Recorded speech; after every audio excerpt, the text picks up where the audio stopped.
Bonjour à tous et bienvenue sur Trails on Wheels pour une nouvelle vidéo.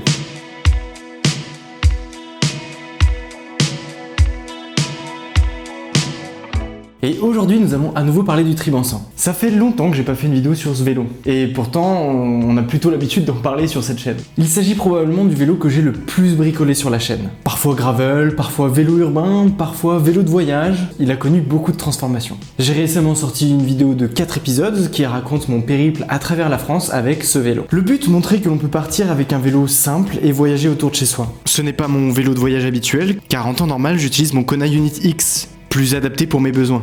Pour de multiples raisons, je n'ai pas pu le prendre cette fois-là. Mais qu'importe, je voulais pédaler.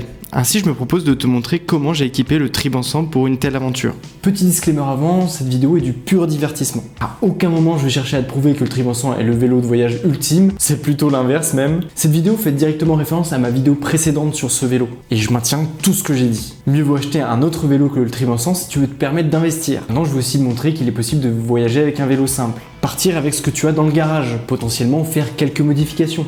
Ainsi, cette vidéo peut t'inspirer pour faire des modifications sur ton Tribansan ou sur un de tes vélos actuels. Parlons du vélo. Alors pour faire cette vidéo, j'ai remonté rapidement, mais il s'agit ici d'une reconstitution. J'ai pas remis le câblage vu que j'ai prévu de le démonter à la fin de la vidéo pour reconstruire le unit qui attend gentiment. Bref. Il s'agit d'un Tribansan de 2016, avec un cadre en aluminium et une fourche en acier. Et c'est tout ce qui reste du modèle original en fait. Avec la tige de selle.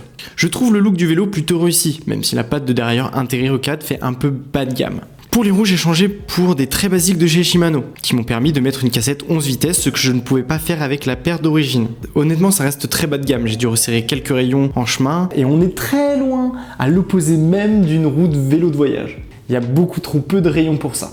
Bon, j'avoue, je joue beaucoup sur ma morphologie, je ne suis pas très grand ni très lourd, le vélo n'est pas hyper chargé non plus, et puis le voyage était essentiellement sur du bitume. Très peu de chemin, même si c'est arrivé. Donc changer une paire de roues au bout de 6 ans, ça reste honnête je trouve. Et le gain peut être énorme, une paire de roues change réellement un vélo. C'est donc un bon investissement sans être décisif non plus. La transmission, c'est le cœur du sujet qui risque de créer pas mal de débats dans les commentaires. Tout d'abord, il s'agit de ma transmission VTT que j'utilise sur le Kona Unit ou même sur le Kona Onzo. Donc pourquoi cette transmission ? Tout simplement parce que je l'avais. C'est tout. C'est encore une fois, le but de ce vélo, c'est pas d'investir énormément dedans, c'est de faire un peu avec ce que j'avais. Alors oui, j'ai pas mal de vélos, ce qui me permet de piocher un petit peu sur l'un ou sur l'autre. Mais j'ai quand même fait une petite modif pour ce vélo, une petite modif qui a plutôt bien marché. Dans la vidéo précédente sur ce vélo, j'avais un plateau de 30 dents, ce qui, on va être honnête, n'était pas vraiment idéal. Je le sais bien, j'ai fait avec ce que j'avais à ce moment-là pour la vidéo, vu que l'équipement venait directement de mon VTT. Ça donnait ça. Maintenant, pour ce voyage, je suis passé sur un 34 dents. Alors, bonne idée ? Oui, c'était très bien. Le vélo peut être considéré comme un vélo de route, donc ça envoie un petit peu plus que mes VTT habituels. Un plus gros plateau est donc nécessaire. Est-ce suffisant ? Je vois déjà arriver dans les commentaires. Eh bien, oui et non. Déjà, on est tous différents sur nos capacités à emmener un tel vélo. Ensuite, même si c'est un vélo de route, il reste très souple. À cela, il faut ajouter le chargement. Je voyage léger, mais pas trop quand même.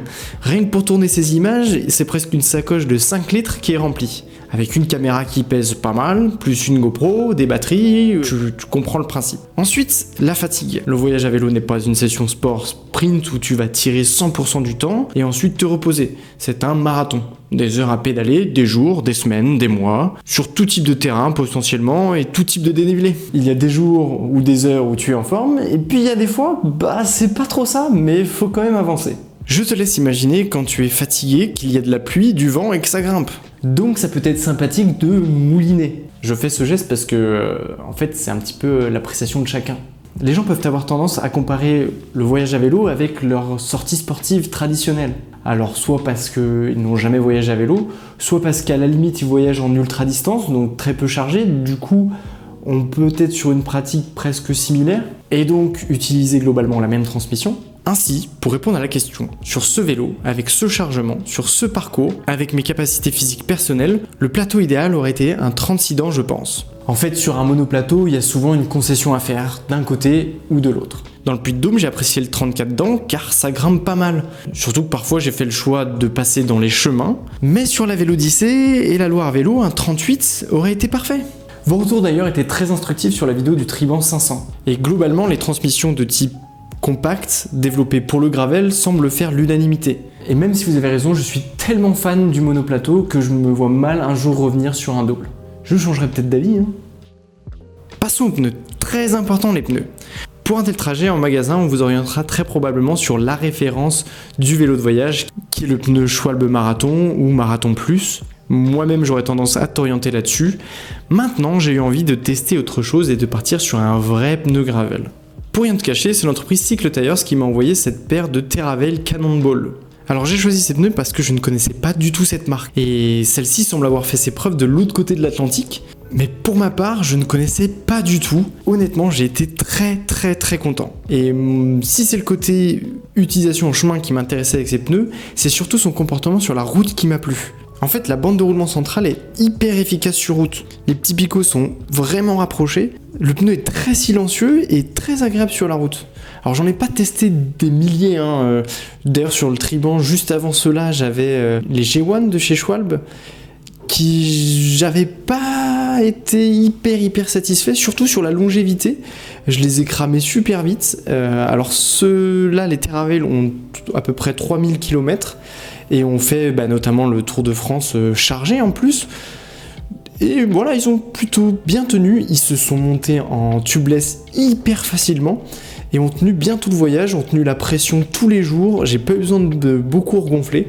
Ce qui était le cas avec les Maxxis quand j'étais allé jusqu'en Écosse il y a quelques années, où je devais regonfler quasiment tous les jours tellement ils perdaient de pression. Ces pneus-là, c'était vraiment un vrai plaisir de rouler avec, donc une très belle découverte. Donc pour ma part, je vais les laisser, alors soit sur celui-ci, soit les passer sur le Unit. Si ça tenait qu'à moi, j'aurais pris une section plus large, parce qu'ils existent en section plus large, mais avec le Triban 100, on est bloqué par les étriers de frein. Tant pis, j'ai cette section de 35 qui marche merveilleusement bien. Encore une fois, je m'y connais pas plus que ça en pneus, j'ai juste une super expérience avec cela comparé à d'autres que j'avais déjà essayé. Cela pour l'instant ça reste dans mon top. Un grand moment, j'attends des pneus en 35 depuis si longtemps. Ils sont magnifiques, ils sont trop beaux. Regarde-moi ce profil. Ça, tu auras un vététiste heureux sur un vélo de route. Moi je te le dis. Pour les freins, j'ai pas grand chose à dire dessus. Il s'agit tout bêtement de ceux d'origine. J'ai simplement modifié avec des patins Ultegra qui freinent quand même un peu mieux que ceux d'origine. J'ai changé la gomme en cours de route parce que celle-ci était bien usée. Sinon pour moi ça freine suffisamment.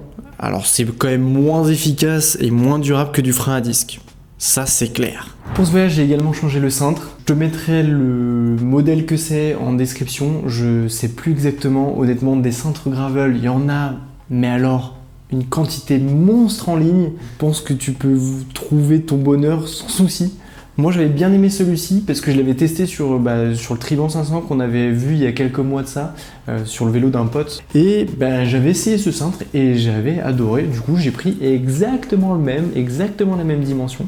J'aime bien parce qu'il est bien évasé, mais pas trop non plus. Et en fait j'aime bien parce qu'il a une petite forme là qui vient bien épouser la main. Moi j'ai adoré. Pour la selle, on trouve toujours la Brooks B17 qui était également sur le Kona Unit quand j'ai voyagé. C'est toujours la même. J'espère la garder éternellement. Soyons fous. Mais voilà, toujours un plaisir de voyager avec celle-ci. Elle s'est quand même formée par rapport à la position que j'avais sur le Kona Unit. Du coup, là, c'est une position un petit peu différente. Je pense pas que ça ait joué énormément, mais je préfère le dire. Pour terminer cette vidéo, on va parler un petit peu des petits accessoires que j'ai mis sur le vélo pour lui donner ce look un peu de vélo de voyage et qui ont été hyper pratiques en fait. On va commencer par le plus flagrant, le porte-bagages avant. Il s'agit d'un Basil Portland. Je ne l'avais absolument pas pris pour le voyage, mais plus pour du vélo taf, pour me balader en ville, aller récupérer un colis par-ci par-là, mettre mes affaires de sport. Bon ok, c'était surtout pour mettre les pizzas, mais ça m'a servi pour tout. Et il fonctionne merveilleusement bien avec ce type de vélo. Il y a une fixation sur la fourche et une fixation sur l'axe. J'aime bien son look, un peu vintage, et le hasard a fait qu'il passe hyper bien avec une sacoche bikepacking, au niveau des fixations notamment. Le petit retour sur l'arrière permet de fixer facilement, et il y a un super maintien. Mais après ça marche avec n'importe quoi, avec un sac à dos, peu importe. Ce porte-bagages a été un peu une révélation pour moi. J'ai adoré avoir un porte-bagages à l'avant. Je trouve que mettre du poids sur l'avant, ça se porte hyper bien en fait. Ça, au lieu de tirer le poids et de charger ta roue motrice, en fait tu le pousses. Et alors je crois que j'avais déjà dit il doit y avoir un truc scientifique, mais c'est beaucoup plus agréable. L'inconvénient c'est que ça vient quand même un petit peu alourdir ta direction. Donc on va dire que pour un débutant, c'est plus difficile à gérer, mais ça reste accessible. Mais c'est vrai que du coup, voilà, ça met un petit peu de poids sur l'avant, donc faut faire attention de ne pas perdre le contrôle non plus. Et il ne faut pas non plus charger de manière excessive. C'est flagrant sur ce vélo, mais la roue avant peut supporter un petit peu moins de poids que la roue arrière. De toute façon, quand tu pars en mode bikepacking, le terme bikepacking étant intéressant ici, c'est quand même d'essayer de voyager léger. Si tu mets plus de poids sur l'avant que sur l'arrière, ça reste quand même plutôt léger. Alors il y avait cette sangle avec qui est parfaitement inutile, hein. Elle est pas folle, hein. Ça donne juste ce petit look, mais elle est vraiment pas folle.